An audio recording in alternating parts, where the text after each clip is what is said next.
This past November, hundreds of hockey players gathered to share their passion for Canada's game. A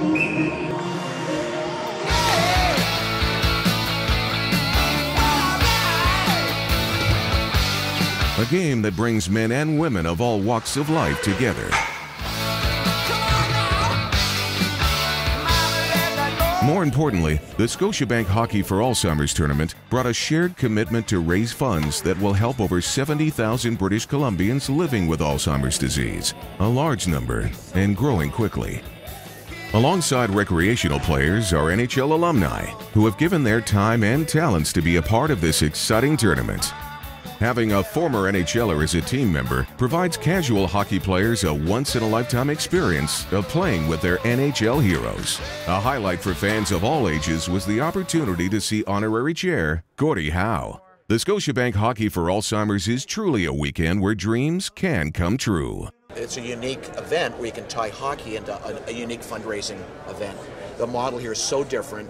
What brings the teams out is they get to skate with an NHL alumni, and that's so powerful.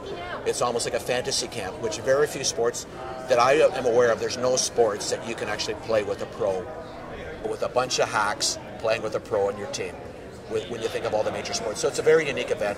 It's a great tie into hockey and Alzheimer's. I mean, it's such a win-win for us as players because we get to come into communities that I had a lot of fun when I played in the National Hockey League, coming into Vancouver, seeing the people, getting a chance to experience the city itself, to come back in and to play with the former guys that I played with and played against. And, you know, they're such good guys. I'm really proud of the fraternity of guys to be involved with the NHL Alumni Association.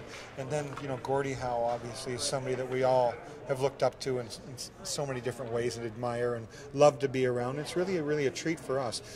Anytime you can combine hockey and raise money for a great cause, you know, it's a win-win for everybody. You got to hand the organizers of this for this committee. You got to give them a real round of applause. They have a formula that works. Everybody bonds the night before. Everybody gets to know each other, and we all have fun on the weekend. So it's a real good formula. The players like doing it. People that love the game, maybe didn't go as far as we did, have that excitement in their blood that they get a pass from one of the NHL guys and they score or they make a good play. Or in fact, there's many times you go and you beat a guy one-on-one and then they talk about it later and they're all excited they got beat one-on-one and by one of the NHLers. So it's exciting.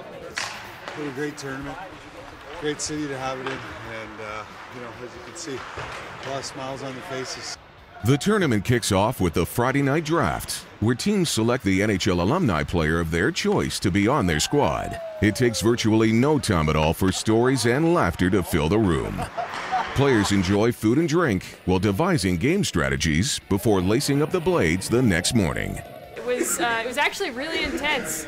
With a penalty shot against me, tie game, 20 seconds left. That's something I don't get to experience that often. Tell them how well you played. It definitely had me shaking in my boots. It's been fantastic. It's my first year. I love it. You know, it's great playing with a former Canuck. You know, I grew up watching the guys, so it's a ton of fun. Love it. This November, set aside a weekend to play alongside your NHL heroes in the Scotiabank Hockey for Alzheimer's tournament, while at the same time making a huge difference for over 70,000 British Columbians affected by dementia.